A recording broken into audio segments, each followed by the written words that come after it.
Good morning and welcome to the Rockwood Strategic PLC investor presentation. Throughout this recorded presentation, investors will be in listen-only mode. Questions are encouraged, can be submitted at any time via the Q&A tab situated on the right-hand corner of your screen. Just click Q&A, scroll to the bottom, type your question and press send. The company may not be in a position to answer every question received during the meeting itself. However, the company review all questions submitted today and will publish responses where appropriate to do so. Before we begin, we'd like to submit the following poll. I'd now like to hand you over to Richard Staveley, Fund Manager of Rockwood Strategic. Good morning. Good morning, Paul, and good morning, everybody else. Thank you so much for listening in today. What the plan is, we're going to, after a brief intro, I'm going to spend a bit more time than usual on markets and the macro situation. Then we're going to do an introduction to the strategy. Some of it you will have heard this before, so I'm going to rattle through it at reasonable pace, but there may be new attendees, so we'll do that. Then we'll get on to the portfolio, including some stock examples that hopefully you'll find interesting. And then we'll, as Paul said, go through to Q&A and try and get as many questions in as possible. So Rockwood Strategic, I'm sure you're well versed with these sort of disclaimers.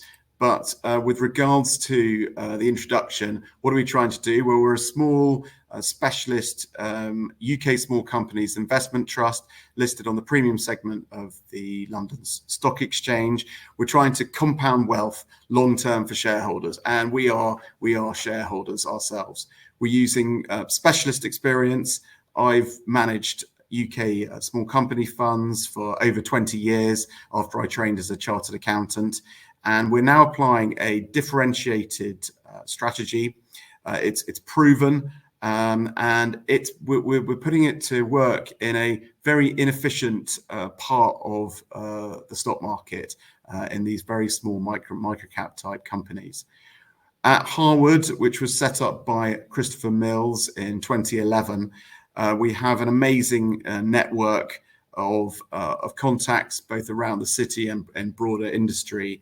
And we also have private equity funds here, well established, private debt funds, and indeed actually property teams and IR capabilities. And that network is very valuable to the prosecution of the Rockwood Strategic approach and giving us a private markets perspective on the investments we're considering making. What we're absolute focused, none of this relative stuff. We're basically focused on investments that can deliver 15% IRRs over the medium term. In essence, I'm looking for stocks that can double over 3 to 5 years. And the way the maths works is if you double over 5 years, you end up with 15% a year. It's never linear. Don't think of it like that. But we do look for stocks that can double. If they double over 3 years, you make 25% a year. And hopefully some of our stocks will do a bit more than doubling. And the offsetting those 25%ers and the bit more than doublings will be the occasional ones which don't work out as we expected.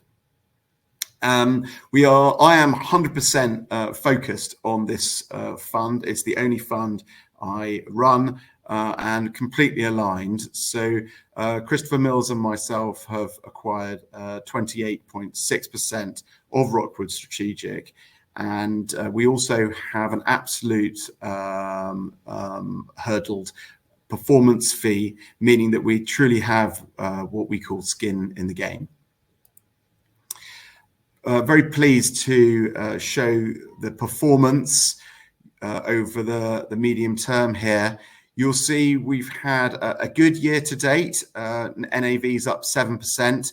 The total shareholder return is higher, up 16.5%. Nothing quite like the Nvidia's up 52% or Meta, which is up 35% last quarter. But we're pleased with that. The TSR is better than the NAV because our discount has narrowed in. Getting a lot of interest because of the differentiation, I believe, of the strategy and the opportunity ahead of us in UK small companies. And we're now trading at a very small premium to the NAV, which is allowing us to issue stock for the very first time in Rockwood, which some people, definitely the very large institutions, feel is a bit small for them to be able to access, even if they want to. But we're now starting to issue stock, and we've issued a few £1 million worth in the last few weeks, which is really pleasing to do. Our longer term record is also strong, so long may that continue. So to get on to markets, the first thing is some of you may invest all over the world in all kinds of different things. Don't forget UK small companies. Really long history of delivering returns for investors. The chart on the left shows how the Numis indices have beaten large cap and house prices and gilts over the long term. This is 1955 through to 2022. What really interests me here is that the two columns on the far right, the penultimate one is the Numis index, which is the bottom 10% of the UK stock market, and is what most of the small cap funds target for their relative performance. It's actually peppered and dominated actually by quite a lot of FTSE mid-cap companies these days. But to the right of that is the Numis 1000 index, which is the bottom 1000 companies, smallest companies in the market. And you can see there is a premium for size that runs almost linearly through the smallest 1000 to the bottom 10% to the mid caps to the large. So small cap does work over the long term. And on the right, you've got this quite, it's the best chart I could find for describing the recent market behavior, where these mega cap US tech, hugely liquid companies have gone slightly excitedly upwards, partly driven by AI, and I think partly driven by liquidity squeeze. But this chart does point out is the last time that the relative performance of the top 100 stocks in NASDAQ versus the Russell 2000, which is basically the equivalent of UK small cap, the last time it was this extreme was at the peak of the TMT bubble, and you can see what happened next with regards to the differentiation of performance afterwards in 2001 onwards. So it's all about inflation. It's all everyone's talking about today. All the newspapers, the 10 o'clock news, and the central banks are committed to beating it. Inflation affects all of us, everyone in some way, and it's as a result, that's what the central banks are asked to target. Jerome Powell's made it clear that it's going to be painful to get it sorted. I'm not sure I can see too much pain out there yet. Unemployment's still very low. I'm afraid it's going to get worse from here. And they are very committed to making sure it's broken. The chart on the left shows you what happened in the 70s, where inflation got out of control in the early 70s, and the Fed actually thought that they'd beaten it in 4, 5, and 6, but then it renewed itself. There was this second round of very high inflation. So the Fed is very committed to making sure it breaks this inflationary cycle. The chart on the right just indicating where inflation is. It really has not been at these levels for a very long time. So what does inflation mean? It means they're raising interest rates. It means we're tightening credit, and it wouldn't be a surprise in my mind if in the next 6 months the credit crisis returns to our headlines.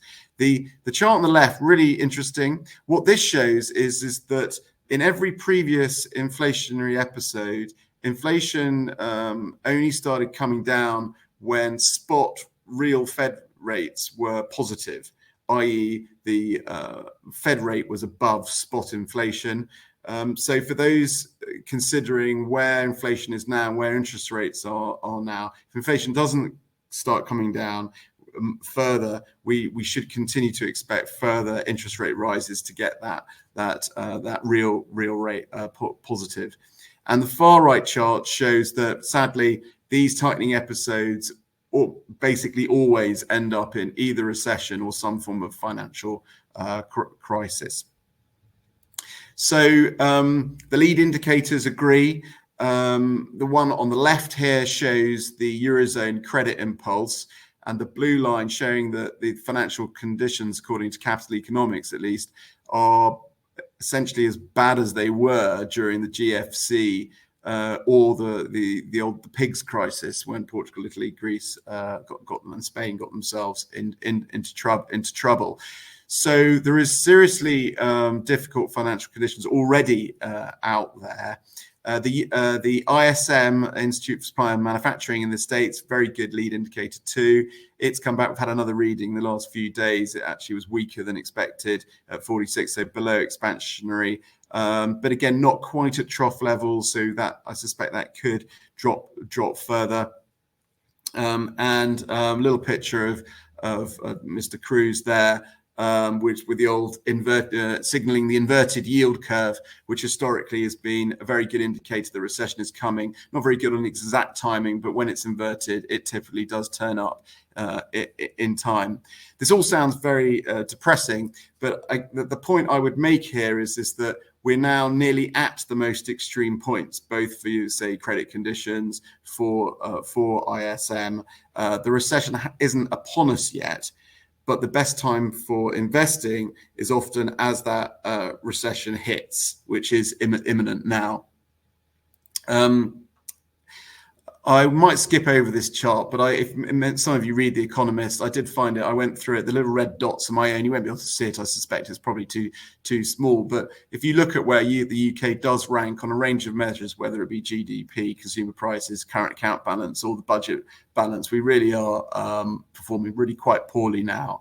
And that, I'm afraid, is part of the reasons why international and indeed domestic investors are sort of shunning the UK. But the reality is that in the next slide you will see the anti-UK, the valuations in the UK, which is shown in the red bars. Green is when we were valued more than the rest of the world. Red is when we're valued cheaper. Is already as extreme as it ever has been. And on the right of this chart, you can see that what the valuations are, and a very nice actual trending down, showing that the cheapest stocks are the ones that are below 250 million, which is where we target. So just one final point here about our approach is that we have a strong value bias, and the chart here on the left shows that it shows the performance of value versus growth over the very long term, going back to 1995. And you can see that the cheapest stocks outperform the most expensive stocks pretty consistently through the 1990s and most of the noughties, until we went into the financial crisis. During the financial crisis, monetary policy obviously changed materially to a manipulated level of interest rates, and that's actually undermined the ability of value to outperform growth, leading to this long trend of value stocks finding it more difficult than to perform than growth stocks.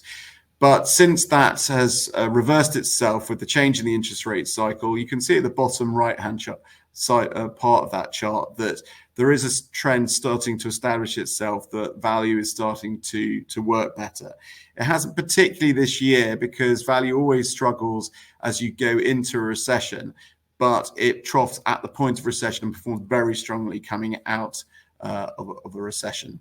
The chart on the right just shows that the cheapest stocks in the UK versus the growth stocks have never been this cheap. If it goes back to 2005, apologies to Schroders there. I'm using their chart.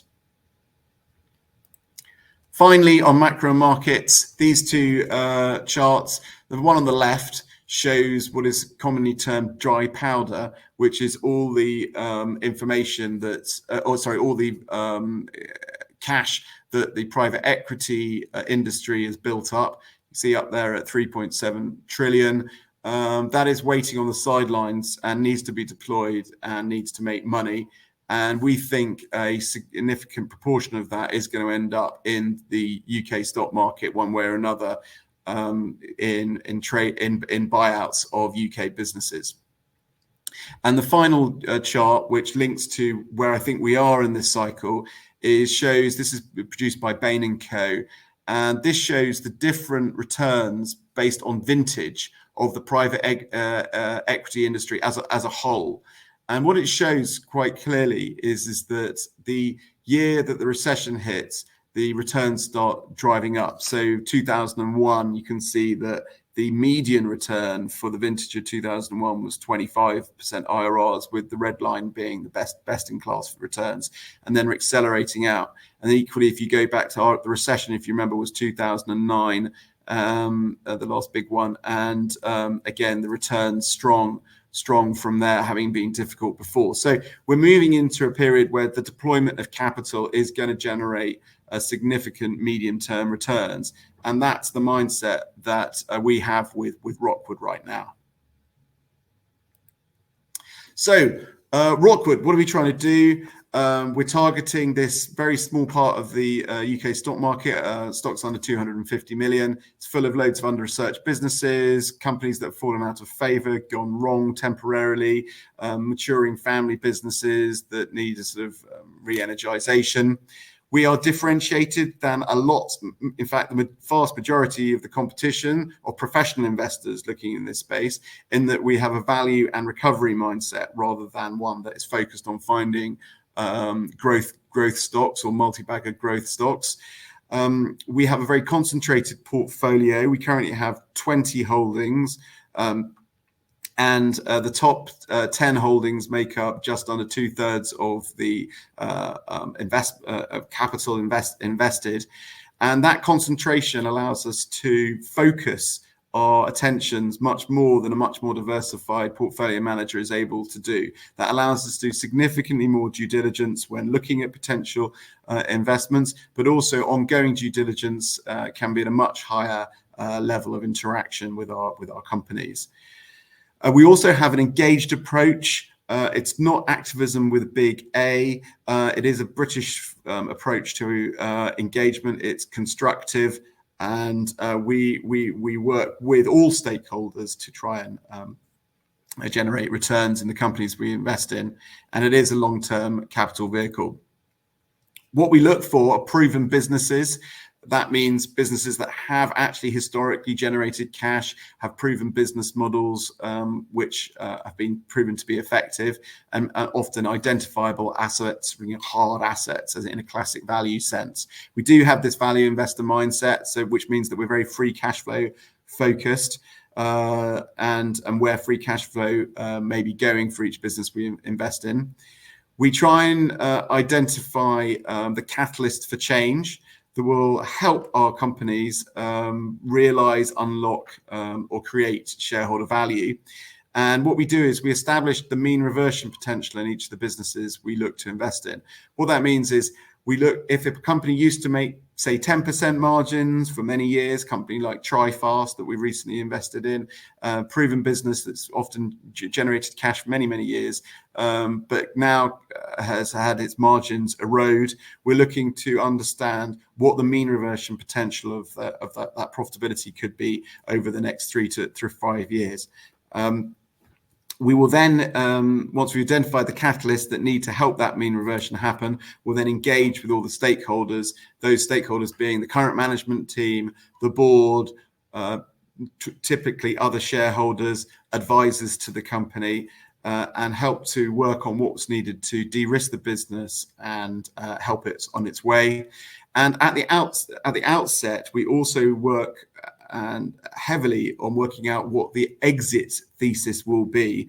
And there's been a couple of questions actually that have come in already around illiquidity in small caps, and I will address that at the end. But important here is that we look at the outset, we're looking at who the potential trade buyers might be, whether private equity are acting in this in the niche or in the vertical that the companies are operating, what they typically pay for in those transactions, so that we have those sort of thought through carefully, not that we can rely on them, but thought through carefully before we decide to invest in the first place.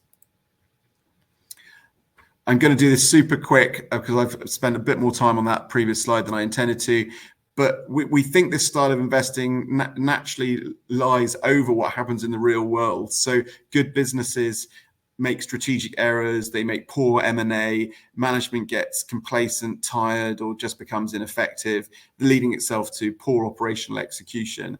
And as a result, profitability declines and returns decline. This leads itself to a depressed valuation, often financial stress, and the company's going to need more money. And this creates a high emotional backdrop, not only for the management and the board, who are stressed out about what they've allowed to happen and the resulting impact of that and who's to blame, but also shareholders who are typically upset that they own the stock and it's gone like this, and what needs to happen, and want everything to get sorted double quick time, quite legitimately. The narrative in the market is typically is negative at that point. Meaning, if you ask anyone else about some of these investments, people won't give you a very favourable perspective on them. What we do then is we formulate what needs to be done to create value or realise value. We will then either enhance, replace management or the board. An operational plan will be created by the management team themselves. We don't provide that for them, and that will establish what the target returns should be for the company. We typically end up stabilizing the balance sheet through the process, not every time, but often the company will need money at that point, and we'll put money in then. And then over time, the returns improve, the rating normalize, and the narrative is refreshed. Everyone thinks everything's fine now, and we hopefully achieve our target IRRs. Very briefly, we have essentially two types of investments. The first one are what we call core investments. We have typically 5 to 8 of those, but it can be up to 10. 5 to 8 of those. Those are ones where we're looking to have at least 5%, ideally, investment of Rockwood in that stock. And we're always targeting at least 5% of the company so that we could call an EGM if we needed to. And those businesses will be decent sized positions, and those ones where we really roll up our sleeves and get involved with them. The second style investment is what we call either springboards or opportunity investments. They're typically a 2 to 4% weighting in the initial phase, and they split into two camps.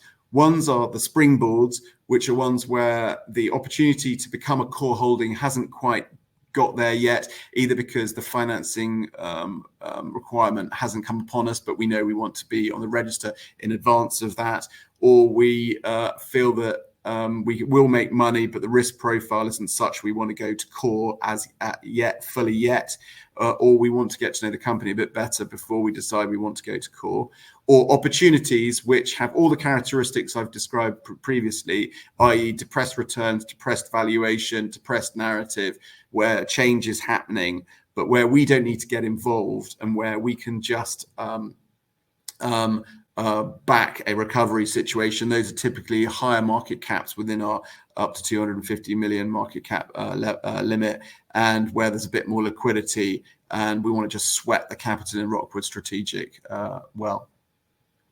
When we do our core investments, we involve the investment advisory group, which is a group of very highly experienced individuals. They add up to 200 years of cumulative investing experience, but all are very experienced in their own right. It's where Christopher Mills sits in relation to Rockwood Strategic, if some of you are wondering. And there's quite a high instance of former fund managers or actual practical equity market investors here, because I think that's what really we need for this strategy. And these guys, what they do is when I send the DD to them on particular core investments, and they come back to me with a range of insights, concerns, ideas, and maybe contacts they have. They may know people on the board, they may even know the management team, they may know customers, suppliers, they may even been invested in the stock before, understand the industry, and then that gets assimilated into our sort of final thesis, and also our subsequent due diligence with regards to what we want to do additional work on, or what risks we want to really make sure we understand properly if we are going to go ahead with a core investment. So the portfolio. These are the current core holdings. As you can see, there are 7 of them. You can see the weights in them. A couple of us are below 5. Just said I was targeting 5 in a portfolio weighting for a core, but some of the companies are so small it's quite difficult to actually get it to 5, and we couldn't help ourselves because we're comfortable we're going to make decent money in them. The stake we have is shown in the second column. I would add at this point that Harwood has a number of other funds, strategies, and in some of our holdings, other Harwood funds really like the investment thesis and will buy the stock as well. And as a result, the actual Harwood combined stake, and we would be acting in concert if we were in that stake. RM is 10%, where we own 10%. Centaur Media, we actually own 29.9% of the company. At Flowtech Fluid Power, we own just over 28% of the company. And those are the main ones I just highlight. Equally, I mentioned rolling up our sleeves. I'm actually a non-executive director at Centaur Media. I'm also a non-executive director at Pressure Technologies. And Flowtech Fluid Power, Jamie Brooke, one of the members of the IAG you were just looking at, is a non-executive director and is actually interim chairman currently at Flowtech Fluid Power. You can see the EV/EBITDA ratios are low, but in all cases, actually apart from Centaur Media, the margins are still materially lower than where they should be for each of those companies, and all of them know that, and all of them know that they need to get their margins much higher. So these are EV/EBITDA estimates on much lower margins than these companies should be achieving. You can see the market caps are all sub 100 million, and you can see that the balance sheets are pretty much in strong positions, a number with cash or very limited amounts of debt. RM is our largest holding, as you saw, just over 12% of the portfolio. It's an education-focused business. It's a small business. I've followed it for nearly 20 years. It's been listed for a long time. It has 3 divisions. The first division supplies schools. Sorry. And you can see the picture there is it's new and absolutely brand spanking new, fantastic warehouse. It's got that. I actually took that picture when I went up to see it. It supplies everything from very basic things like exercise books and crayons and even toilet roll to the schools, to a lot of the more complicated and bespoke teaching aids and curriculum-based devices and such that schools need now, particularly in the primary school market, where they supply 90% of UK primary schools. The picture of the robot is a very interesting product that they helped design, which has done very, very well, which helps small children learn how to basic understanding of how you code, make decent margins out of that. And that business should be making a 10% margin, and historically has, but currently hasn't been, and has over 100 million of sales. We think that business in itself is worth at least 100 million pounds. You can see the market cap of RM is 70 million. The second division, which we would suggest you're now getting for free, is this assessment, what it calls assessment, and that marks exams, has the contracts to mark the International Baccalaureate exams, the ACCA exams, and it makes 20% margins, really good business, has about 40 million of sales. It's been gently growing for a number of years. It's completely au fait with e-marking. AI is likely to be a help for them. And they also have contracts internationally, as many countries like to copycat our exam systems, and they have contracts to do their exams too. They marked my daughter's GCSEs earlier, one of my daughter's GCSEs earlier we'll be doing it now, actually. They'll be doing it now. So we think that business is worth at least 60 million, although a number of people suggest that it could be worth at least 80 million pounds. But for that kind of margin with growth, we think that's at least 60 million. And then it has a third division, which does the outsource of technology services to schools, typically groups of schools, which manages their broadband, their technology requirements, That business has performed poorly over the years, hasn't generated very much profit, although a lot of people doing that do produce decent profits. And for those that are small cap specialists, there was a company called Adept Telecom, which actually taken over earlier this year, which is one of the players in that space. So interesting read across, I would suggest. They have long-term contracts with public sector bodies, should really be making a high single digit at least margins out of it. And that business has 70 million of sales. We'll see what that's worth, but we know it's worth something. And the three combined, we believe, offer still very significant upside to the current share price. We have 10% of the company, and we're engaged with them on a number of initiatives at the moment. Flowtech Fluid Power, I mentioned Jamie's just become temporary chairman, as Roger McDowell, who's reigning chairman, is taking leave, compassionate leave for a period. The business is a distributor of fluid power components into a wide range of industries. It's a lot of maintenance and repair style orders for them. It has a number of locations around the UK and a couple in Europe, and sales of well over 100 million pounds. Like most Rockwood stocks, their margins aren't where they should be and have the scope to improve. It's making 7.5%. And the big news for Flowtech Fluid Power is that we've just secured the services of a hopefully fantastic new CEO called Mike England, who's literally just been appointed. He's probably about 5 weeks in now. I saw him 2 or 3 weeks ago. He managed to find time to chat to me. And Mike is fantastic. He's just come out of RS Group, the formerly Electro Components FTSE 100 member, and where he was the COO. We think he's got a lot to prove to his former colleagues at Electros about how good he is, and we have high confidence he will know how to improve the returns at Flowtech Fluid Power. In this market, the takeovers by private equity, which crawl all over the distribution sector across Europe and the UK, typically pay about 10 times EBITDA for businesses. And we think the recovery EBITDA could be it will be at least 18 million pounds for this business. So we see significant upside. Those are both cores. The springboards and opportunities are a range of other businesses I've mentioned. There's Argentex, which we've invested in, which is a provider of FX services to corporates, disintermediating the main high street banks who charge us all far too much and their corporate clients far too much at this, don't give them the service they want. To City Pub Group, which is trading really, really well at the moment, run by the proven Clive Watson, who has built a very interesting collection of mainly freehold pubs in the south and southeast, and with a significant asset value materially above the current share price.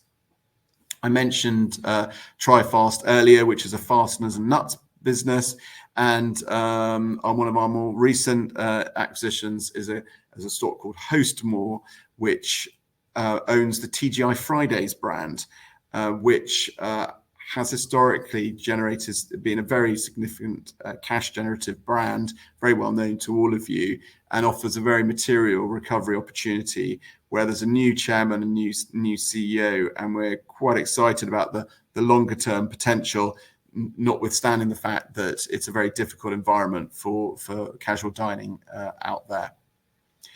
But I actually wanted to talk to you about this. Oh, no, hang on. That's the next lot. Apologies.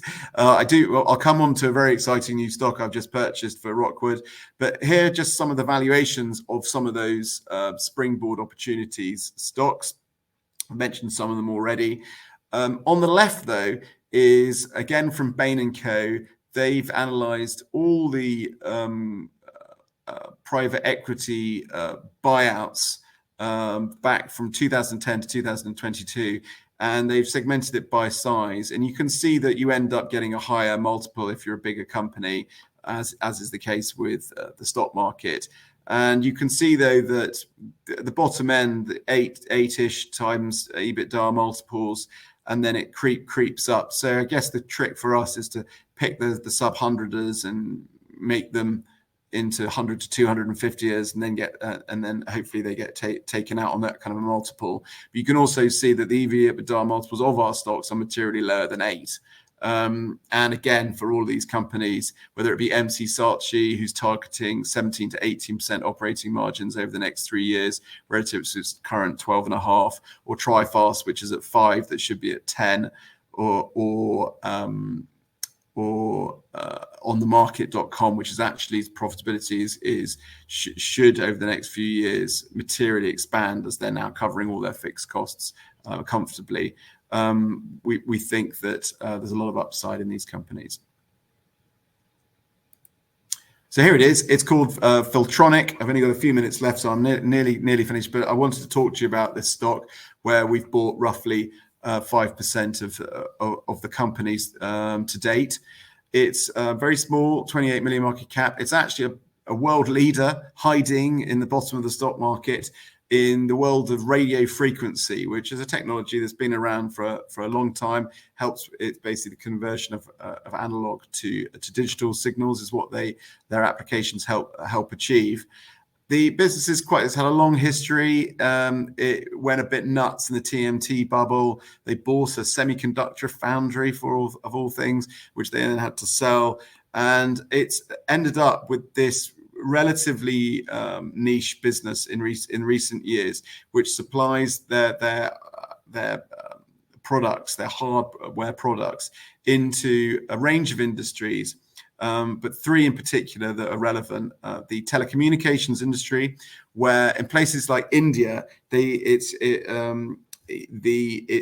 difficult, to say the least, to have fiber in the ground in their cities. If you've been there, which I've had the fortune of doing, you understand why. And as a result, they have to do their 5G via antennas, and they need to use RF in between. And as a result, Filtronic are in the rollout of 5G in India at the moment, which is generating significant demand for them. Albeit that's the lower end of their gross profit margin range of products. The second piece is defense, where they've been supplying at very high secure level, like top secure MOD level security products to the MOD and NATO allies in relation to radar. The radar that goes in the Eurofighter Typhoon, for instance, of which there is a huge upgrade currently just starting, and they will be doing that upgrade for the Eurofighter Typhoon, and that makes much higher margins. And then the third piece, which is what's really got us super excited actually about Filtronic, is that they also have a history of, or have been in recent years, tackling the space industry, which splits between, there's loads of acronyms, I apologize for them, HAPS and LEO. HAPS is high altitude something, and positional satellites, I think, and LEO is low Earth orbiting satellites. And why I'm bothering to tell you about this, because they've won a development contract with a LEO operator. There are a number of very famous ones in the world. They haven't disclosed who the name of the customer is, but the few people that are doing this seriously include Starlink, owned by Elon Musk. There is the OneWeb satellite system, which Dominic Cummings tried to buy a share of just before he left the government, and Bezos is trying to do his own one too. And these are around the world. Satellite networks. The Starlink one, for instance, being used, you may have read, in Ukraine currently, because the Russians knocked out their broadband. And Filtronic have the potential to be a critical component within the rollout and upgrade of those networks. And that could give this company a very significant boost in its growth, where its current profitability is covering its fixed overheads, its cost for being listed, so its profitability is relatively low. at the moment, but just a few more £1 million worth of sales a year, and the profitability is going to go up very significantly. But the business is only valued on just over 1x sales for very high tech. The thing about RF is, because it's an old technology, there is almost no one, there's no competitors. The competitors in RF to Filtronic typically work within the majors. There aren't other independent RF experts. So we think Filtronic is becoming potentially a material strategic asset in the ecosystem for space and defense. So hopefully we will see some shareholder value creation and growth there over the next few years. Just to finish off now, we've been pretty active, actually, and more active than we would normally be because of realizations we've had in the portfolio and cash we've had in the portfolio. So we've actually added 13 new holdings in the last 13 months. However, the pipeline's still good. It's regenerating quite swiftly. You wouldn't be surprised given how the UK stock market is performing and the lack of interest in UK small cap. But we have about 3 companies where we've completed our DD. They are priority. We're looking to act on that relatively shortly. And then we've got a short list where we're either partial DD or we've done enough, but we're there sort of on the watch at the moment, and a slightly longer quant and funnel for the rest. I don't think we need to touch on this other than that currently, whilst the fund is under 60 million, it's currently 52 million. We only charge £120,000 flat fee per year in management fees. We'll move to the standard industry model of percentage charging once we get to 60 million. We're doing that in order to keep the costs of running the fund down. That's pretty much it. I don't think there's anything more. So just to conclude, we've got a value bias. We think value is now going to be a much more of a tailwind than a headwind over the next 5 to 10 years. And we think there are very few people that actually genuinely value investors left, particularly in micro cap, small cap. So we think we've got a real opportunity here. We've got a small cap bias, as it's obvious, and we think the markets are depressed and coming into that low point right now. We think we've got the right level of experience to prosecute this strategy, which we do think is differentiated than the other small cap funds in the sector, and that's why we think we're delivering the returns we are. We're trying to buy stocks that can at least double in value. I'm 100% focused with skin in the game, and we are confident in the portfolio. We think the market conditions will be conducive to deploying the rest of the cash. So on that, I'd like to say thank you very much. Richard, thank you very much indeed for the presentation. A very comprehensive one at that. Ladies and gentlemen, thank you. And please do continue to submit your questions using the Q&A tab situated in the right-hand corner of your screen. But just while Richard takes a few moments to review those questions submitted today, I'd like to remind you the recording of the presentation, along with a copy of the slides and the published Q&A, can be accessed via your investor dashboard. Richard, as you can see, we've had a number of questions submitted throughout today's presentation. We did have a number of pre-submitted questions as well, so perhaps I can start off the Q&A session with those. One that's come up a couple of times, I know you did touch on throughout the presentation, but the question reads as follows: does the trust/Harwood limit its percentage ownership of a given stock? If so, what determines whether stock sits in Rockwood's portfolio, one of Harwood's other vehicles? Okay. So the maximum we would take in Harwood as a whole is 29.9%. So we don't trigger the rules to have to take over the company. The minimum we look for in core holdings is 5%, so that we have the ability to call an EGM if required. And another level of percentage worth understanding is 15%, which is the kind of unwritten but kind of established city rule that if you get to 15%, you're allowed to have a board seat on the company that you invest in. What determines which portfolios in Harwood it goes in is a mix of things. Firstly, it would be size. So the North Atlantic Small Companies Fund is over £700 million. So Rockwood is definitely very much focusing on a much smaller pool. The average market cap in the Odyssean Investment Trust is about 350 million. You can see from the earlier slide that we're looking at sub 100 millionaires. For core holdings, I think liquidity and the amount of liquidity that's available in the opportunity will be relevant. So it may be that just may not be enough liquidity for some of the larger funds in Harwood to access the opportunity. Often it's who's done the work. If I've had the idea, come up with the work, and there's whatever, then that will drive which portfolio it sits in, and also just the portfolio construction boundaries within each Harwood fund. There are style subtleties which I might touch on again later between both how Stuart Widdowson, Christopher Mills, and Nick Mills and I invest. I think overall the Harwood ecosystem is very positive for Rockwood, and this ability to Venn diagram some of the holdings, and I have holdings where they're holding more than one holding, means that we end up in aggregate maybe for some of the Rockwood holdings having a lot more influence than maybe Rockwood can actually have at its current size of fund. So I see it as a big positive, but equally there won't be sufficient crossover for them not to be quite different funds. And actually, if you look at the fund performances, they do move quite differently to each other. That's great. Thank you, Richard. Next question we've got here is, how do you go about sourcing investments, given that you often rely on blocks of stock rather than investing through public markets? So I guess really focusing on liquidity and your access to those stocks. Once you've done the work, how do you get your position?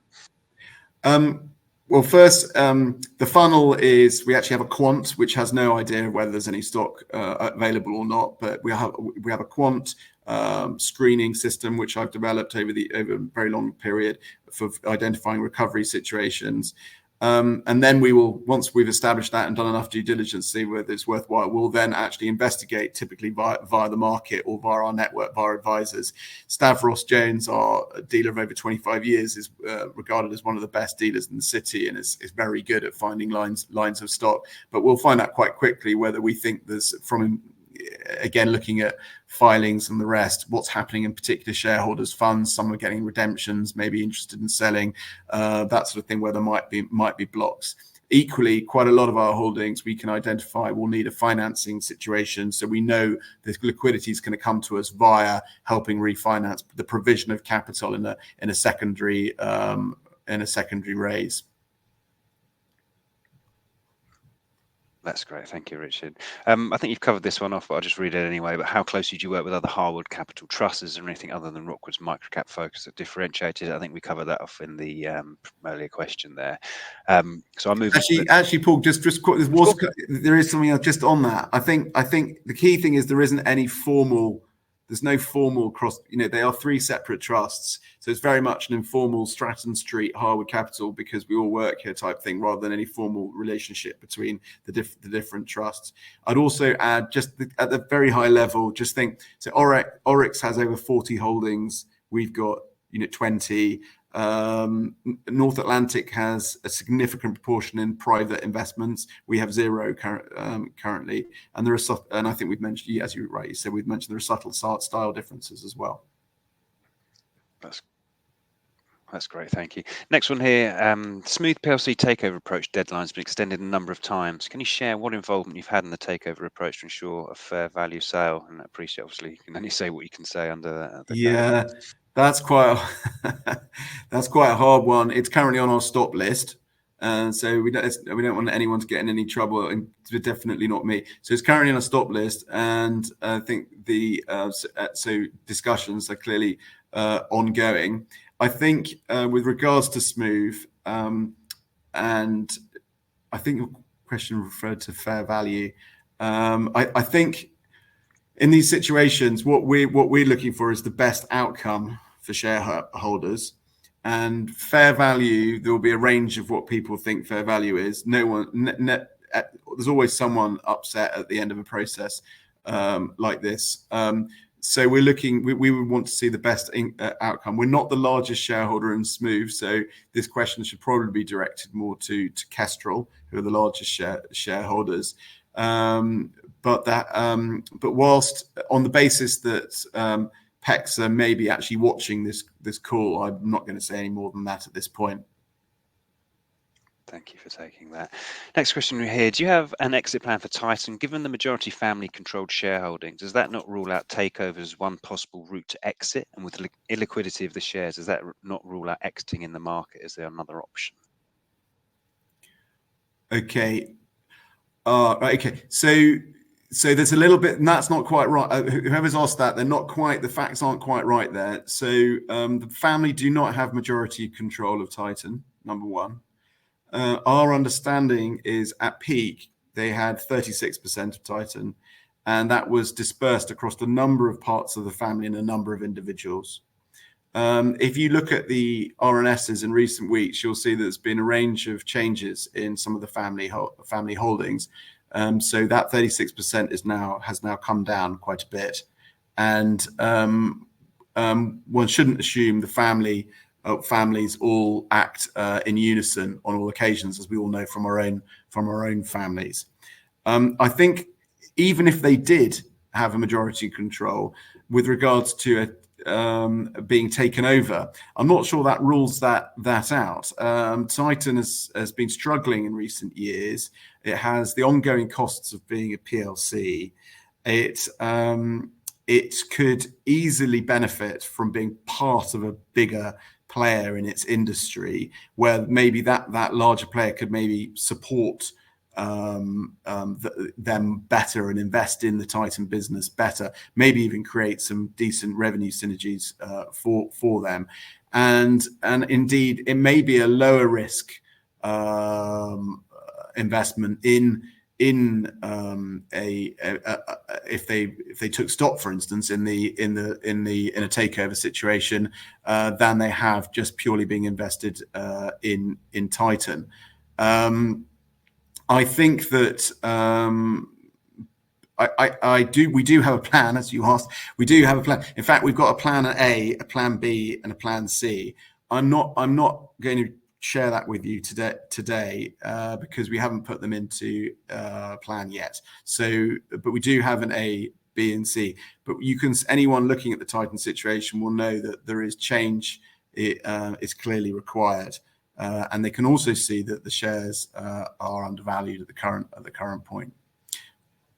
That's great. Thank you. Just conscious of time, perhaps if we could move on. We've had a number of questions submitted throughout today's presentation, I think some of which we've already covered off. But if I could just hand back to you, and if you could just use your amazing time just to pick up on some of those points, if we haven't covered them, and I'll pick up from you at the end, that'd be great. Okay. I'm going to pick as many of these as I can.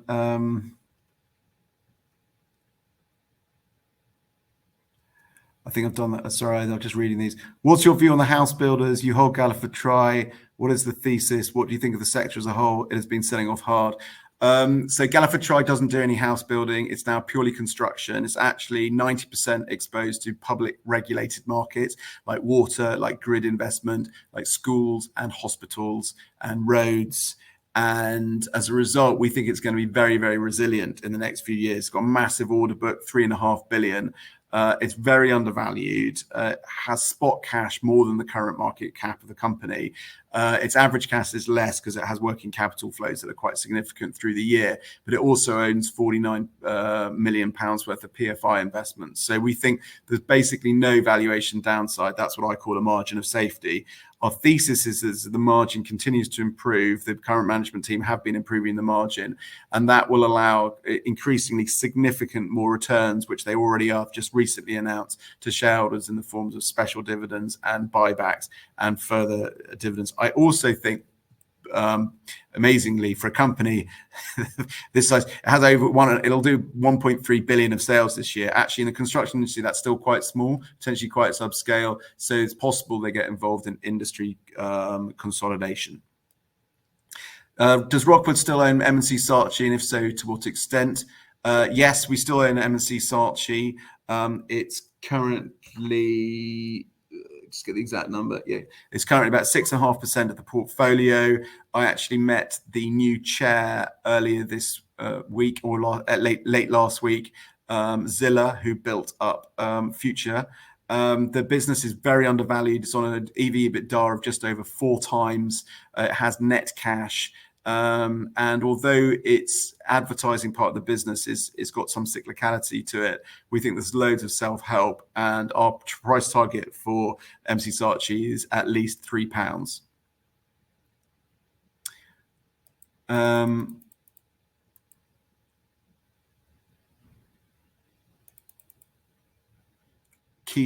Keith's asked, Centaur has delivered a lot of its targeted improvement, which is currently only partly reflected in increased value share price. Has it got further to go, and what will drive further value growth?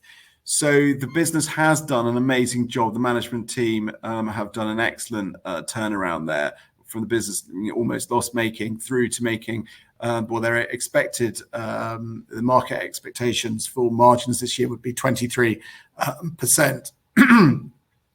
They and the valuation of that, as Keith says, is definitely not in the share reflected in the shares at a EV/EBITDA of just over 6 times. We do think they have further growth over the medium term. So although all the business are in a number of the businesses are in quite defined niches, but things like the mini MBA product they has material growth prospects over the long term, and but we would seek them to maintaining those margins now, and maybe potentially improve a bit more. And then all the cash flow then should be available for the benefit of shareholders.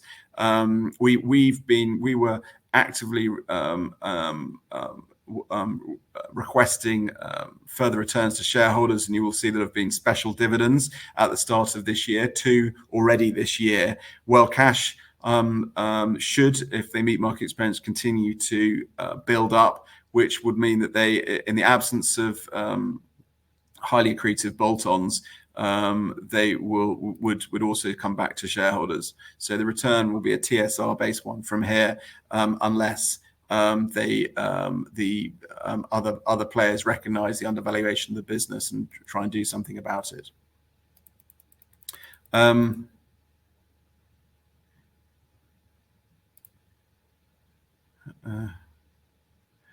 I have to say it's quite difficult reading these, and then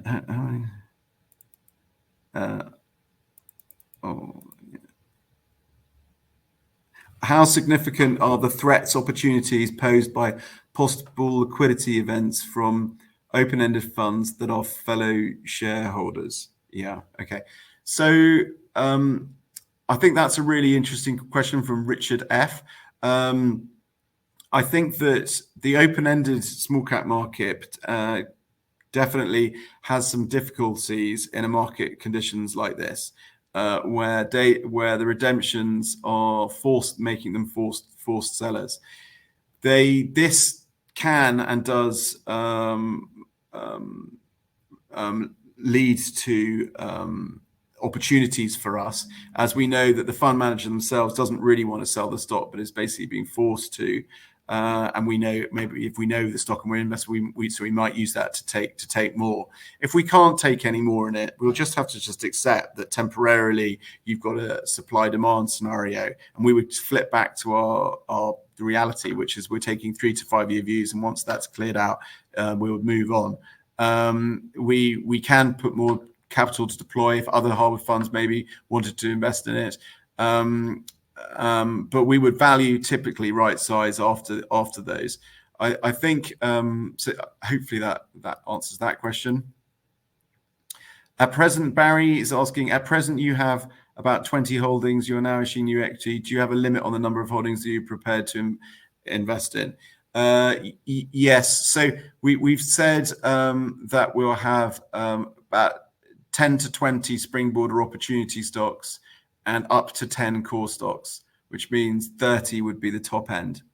So Barry, we have got scope to add a number more, but I suspect that wouldn't be the case over the next 12 months. We might add 2 or 3 more, as has been flagged already. Smooth had a takeover approach, and Bonhill is delisting, so we'll be back to 18 very shortly after the capital's returned.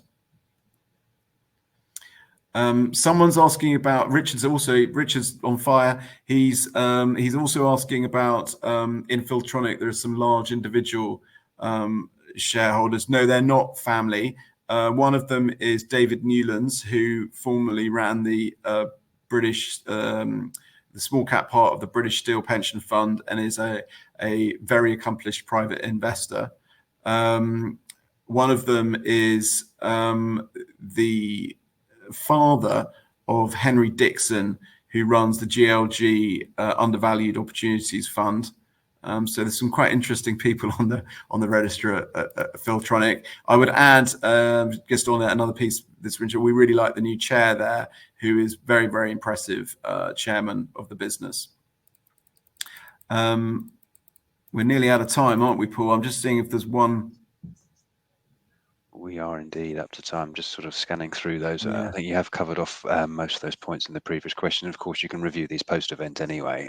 So perhaps if we draw a line there, and thank you for addressing so many questions as we come through, but just before redirecting investors to provide you with their feedback, which is particularly important to you, if I could just ask you for a few closing comments. Well, thank you, Paul. Thanks, everybody. There's always so much to cover in these presentations. I hope you got what you wanted out of it.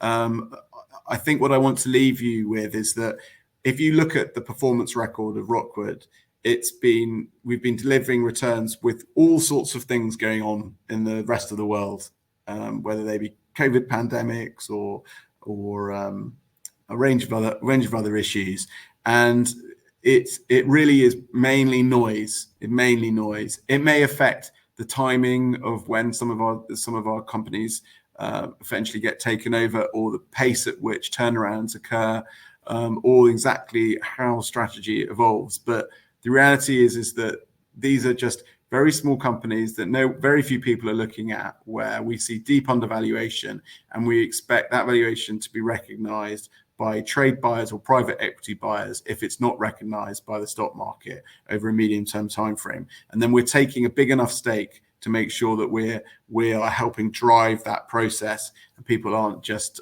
sitting on their hands, as it were.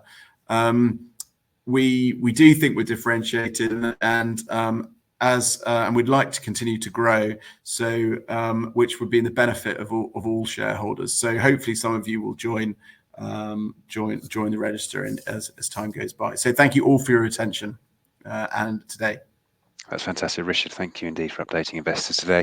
Could I please ask investors not to close the session? You should be automatically redirected to provide your feedback in order which you can better understand your views and expectations. This will only take a moment to complete and is greatly valued by the company. On behalf of Rockwood Strategic PLC, I'd like to thank you for attending today's presentation. That concludes today's session, and good morning to you all.